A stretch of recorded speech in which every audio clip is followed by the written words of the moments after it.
নিজের গোস্ত এত তেল দিয়ে শুকে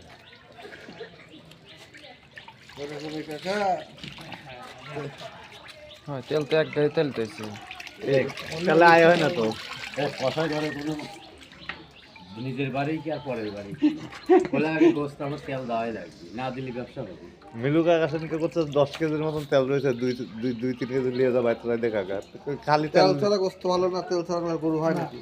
হ্যাঁ তেল ছাড়া গরু হলো মাঠে ঘাস কাটে কষাইরা কি করবে আর গরুর মালিক হলো ঘাস খায় এখন তেলটা তোমরা কি করবে তেল কমই আছে, তেল মেলা কম আছে। আমি গোস্তের সব জানি না। গোস্ত গড় করেছে, গোস্ত আগে তেল তো উঠে গেছে ভাইসে, তাই না দাদুকা? না ভালোই এবার সব গোস্ত